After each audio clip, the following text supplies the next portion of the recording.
Hey there, welcome back to Reddit XO, the best channel for Reddit cheating stories. Be sure to like, subscribe, and hit the bell notification for more stories like these. Now, let's get into the video. You might not believe it now, but you will be okay. In 2020, I released my first essay on this site, which was followed by a few updates in 2021. Due to the fact that my story is not the focus of this essay, I will not provide links to those boards.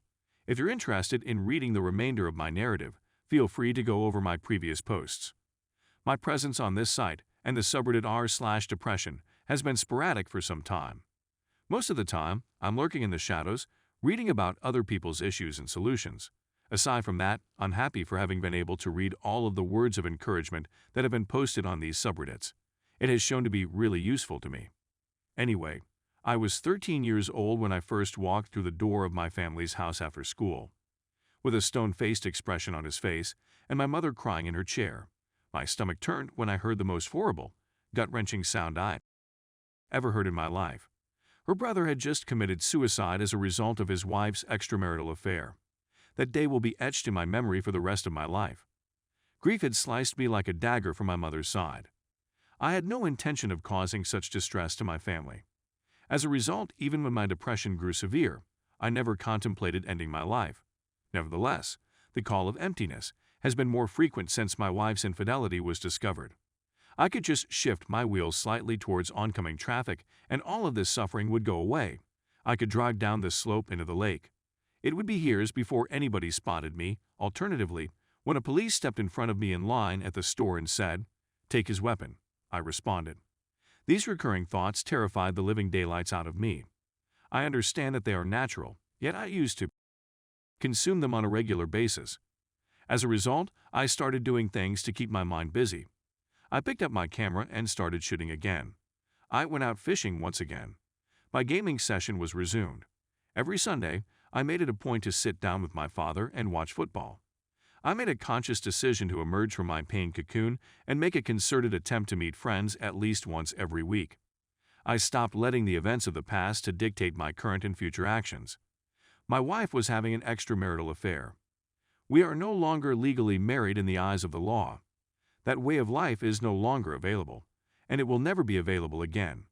This does not, however, mean that my life has come to an end as a result of this. Beginning the journey back to health and wellness may feel difficult when you're just started on the road to recovery. At some point in everyone's life, they experience a phase in which it seems like the world has come to an end. Totally. Because your chosen life partner has deceived you, you have nothing to look forward to or strive for in your newfound freedom. The phrase "time cures all wounds" will be repeated to you by friends and family members. In their statements, they are only partially correct. For this method to be successful, you will require time and effort. As someone who has gone through the procedure, I can assure you that it will not be completed overnight. There is no such thing as a magic button that can be pressed to perform a miracle. Although it may seem insignificant if you start doing the little things, such as eating and sleeping well, getting out of your own head and spending time with friends and family, or even alone outside, rekindling old interests and discovering new ones, you will quickly realize that you haven't had a negative thought in a week or more. Compared to this time last year, I'm in a far better situation, which is good. Is it accurate to state that I am 100% certain in my abilities? As we all know, this is not the case. After this event, I'm not sure I'll ever be able to look at love or relationships in the same way again after having gone through it. To paraphrase Pearl Jam, a dreadful love turned my world black. Ain't everything I saw, everything I am, everything I will be was a love that turned my world black. Ain't everything I saw. Despite this, I have a newfound feeling of hope for the future and for the rest of my life. My suggestions may be a benefit if you are still experiencing discomfort. I hope it is, and that you are able to find relief as soon as possible. While you were grieving over your spouse's infidelity, your life did not come to a complete stop. That's true, and I realize that you don't believe that right now. I certainly didn't, but it's still true. Update. It was just yesterday that I wrote a piece on how you will be okay. After a day has gone, I find myself in desperate need of direction. As a result, it just serves to demonstrate that mending is an endless process. The following is a succinct explanation of my problem. The whole story may be read in my previous post history. I received COVID in August 2020 and withdrew from society for 7 weeks. Long story short, stairwell. Because she needed to continue working, my wife stayed with relatives during this time period. When she found out that I had tested negative, she said that she would not be going home and that she wanted to be divorced.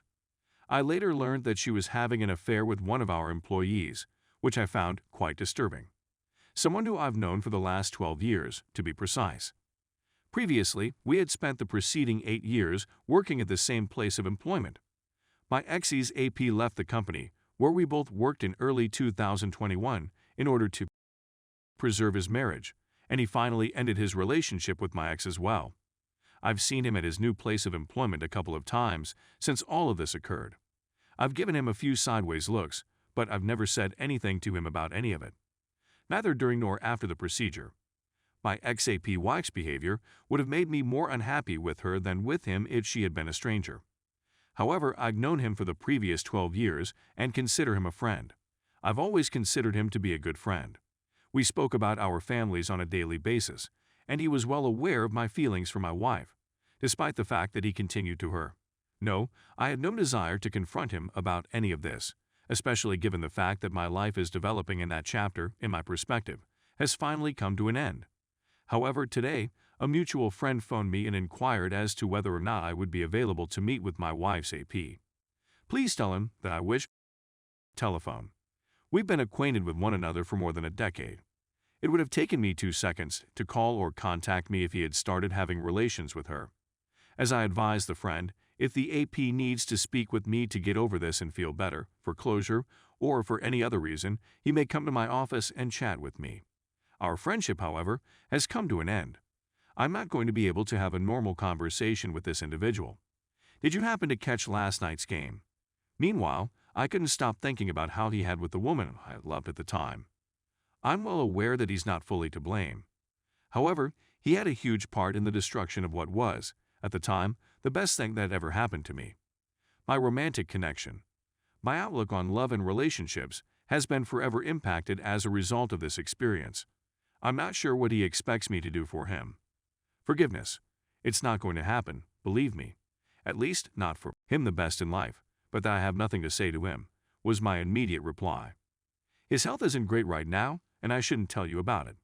He told me a few weeks back that he had seriously pondered taking his own life. He's not faring well, says the speaker. I told you, I said. They went on to say that in light of what happened, he feels horrible. He said that he had lost a significant amount of weight and that everyone had begun to take notice of him, but that he had let this to go to his head. I told him that, yes, he should feel horrible about himself. He was the one who really did IT.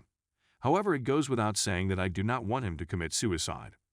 According to a friend, my ex's AP is simply interested in having a conversation and finding out if the claims she made to him were true. Basically, you'll be comparing notes. As I previously said, is he hinting that she notified him that we had parted ways with one another? He's equipped with a telephone. We've been acquainted with one another for more than a decade. It would have taken me 2 seconds to call or contact me if he had started having relations with her. As I advised the friend, if the AP needs to speak with me to get over this and feel better, for closure, or for any other reason, he may come to my office and chat with me. Our friendship, however, has come to an end.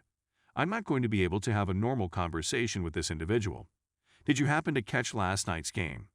Meanwhile, I couldn't stop thinking about how he had with the woman I loved at the time. I'm well aware that he's not fully to blame. However, he had a huge part in the destruction of what was, at the time, the best thing that had ever happened to me. My romantic connection. My outlook on love and relationships has been forever impacted as a result of this experience. I'm not sure what he expects me to do for him. Forgiveness. It's not going to happen, believe me. At least not for the time being. In the face of my wrath towards him, I have no idea how I'm going to reconcile that with my desire to help him. When someone is sad to the point of contemplating suicide, I need to find the words to encourage them to get treatment. I'm just not sure I'll be able to pull it off.